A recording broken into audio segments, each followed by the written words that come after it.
Hey YouTubers, Steven here. How's everybody doing? Well, I'm enjoying a Ode to Maple Inn Brown Ale recipe courtesy of my buddy Marco. This is so good. Oh my. But the video's out there. And tonight's supper is actually Marco's mother's recipe. She hails from Italy. And so hopefully I can make this as good as what Marco made for us while we were in Montreal. So let me move the camera, I'll get a few things started, and we'll come back. Okay, so in the pot I've got 4 796 milliliter canned plum tomatoes. They were all crushed up with a mashed potato, or a potato masher I guess. And I've got a can of tomato paste here. Just plain old tomato paste. And that's a 369 ml can. Not sure what that works out into ounces. But let me ask you this while I'm digging all this paste out. Do you prefer to see on my cooking videos, when I'm adding the ingredients, do you like it when it's just short and sweet? Okay, teaspoon of this, teaspoon of that, teaspoon, so on. Or do you like it when I'm actually measuring it out and talking to you folks, rambling on to myself most times? So just throw that down in the comments and let me know what you think. You know, because I kind of like both, so it doesn't really matter. Alright, anywho. Let's get to some of our ingredients here. First thing, we want 1/4 of a teaspoon of oregano. Now, looking at Marco's video, that's Kramer Canify on YouTube. This is his mother's recipe, and when he was doing his pinches, he was estimating, you know, how many teaspoons. I looked up what a pinch was, and it's actually what you can grab between your forefinger and your thumb. And then when I measured it out with just some oregano in a bowl, it worked out to be 3 pinches as a teaspoon. So good on you, Marco. Alright, anywho. So that was the oregano. We don't want a whole lot of that. Next, Marco said 2 pinches of crushed chili peppers.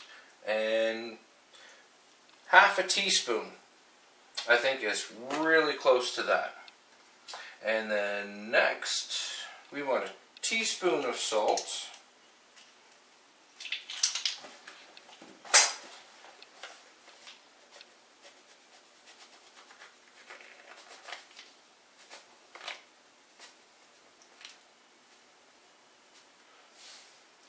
I'm going to spread that around. I got a couple little chunks in there, so. And a teaspoon of black pepper. Mind you, I wish I had a pepper crusher or grinder, but this will suffice. And we want a teaspoon of basil. And then we'll add a little bit at the end, the last 30 minutes, almost to simulate if we used a couple of the basil leaves like Marco says in his recipe. And then finally we need 4 bay leaves. Let me find some good ones. These ones are kind of small.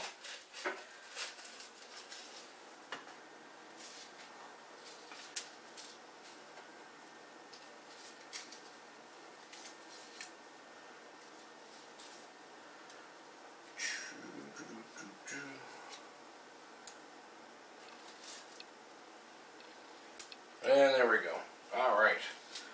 So we'll put this on a medium heat.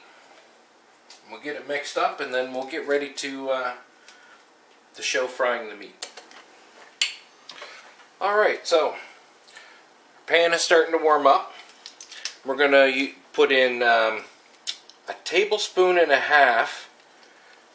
of extra virgin olive oil.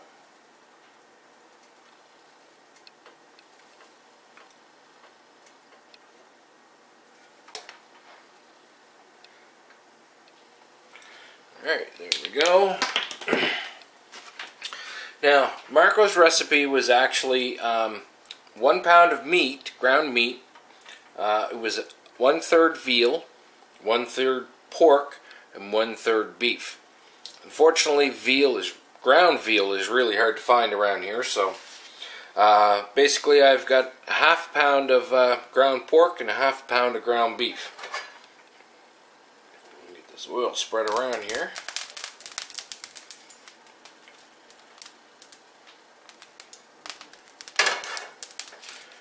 Alright, we'll get our meat in here.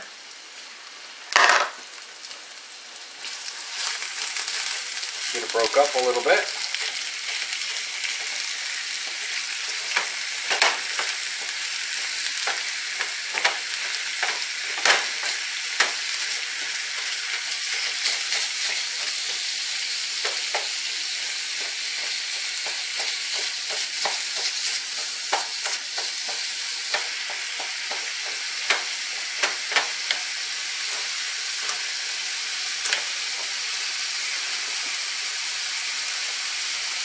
Alright, now Marco's recipe, he said I think between 4 and 8 garlic cloves.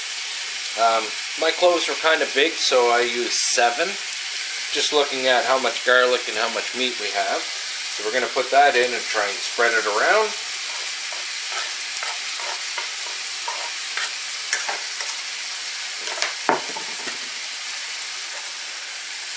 Little dash of pepper. And a little dash of salt. There we go. We'll get this all mixed up.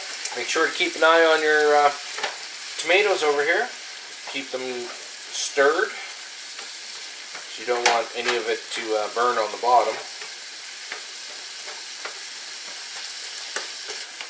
And when this is done, I guess we'll come back. Okay, so our meat's almost done. Most of the fat is burned off. That was there in the pan. I'm stammering. Oh my goodness. Anyways, we want the meat to be cooked really, really well. So it's at this point that we really want to keep an eye on it and keep it stirring so that it doesn't burn to a real crisp, but it's really, really well done. And then we'll come back. Alright, so the meat is well done here. As you can see. Now we're just going to scoop this up. Get into our pot. Alright, so I put a little water in the bottom of the pan here. We're going to do what's called deglazing. So it's still on medium heat here. And I'm just going to scrape the bottom and get the rest of this garlic down in there if I can. We'll get most of this water boiled off before we put it in with our mix. There we go. Oop, I almost spilled it over the side, or did I? Nope. Disaster averted. So we're just going to stir this in.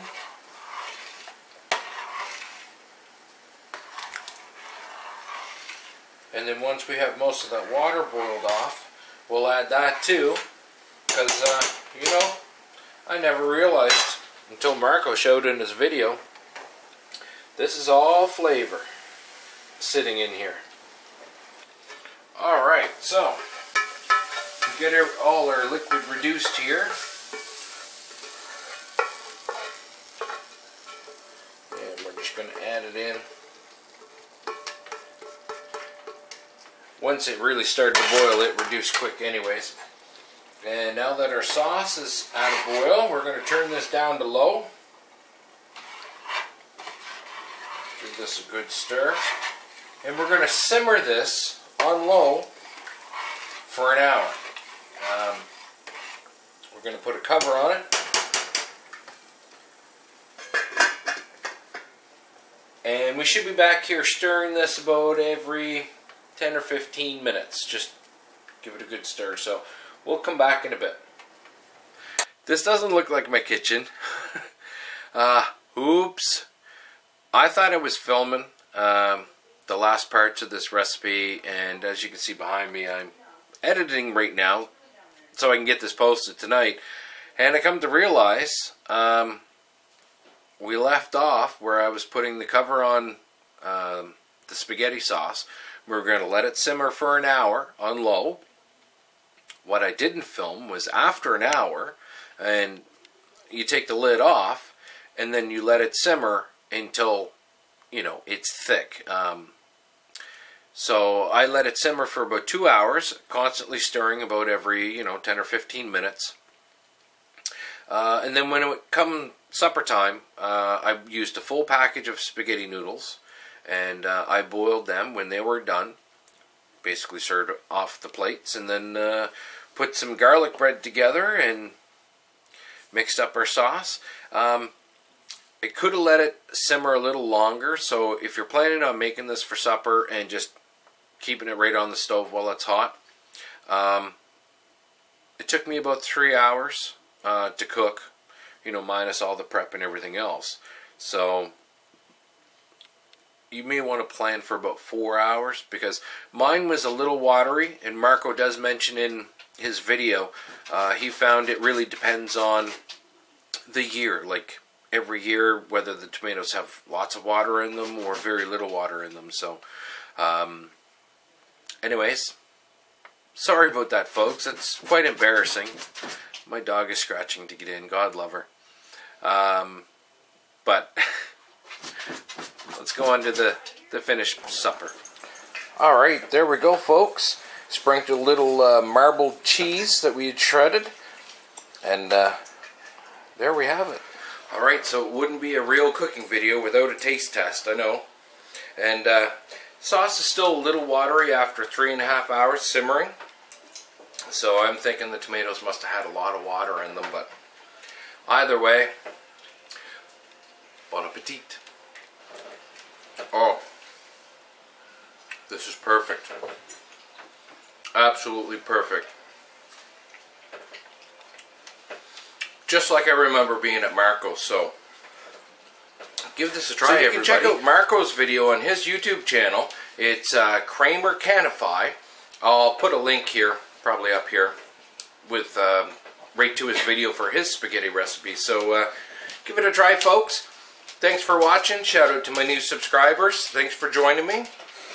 And if you haven't joined my channel, please do. And like always, if got a question, comment, put it down below, and I'll do my best to get back to you as soon as I can.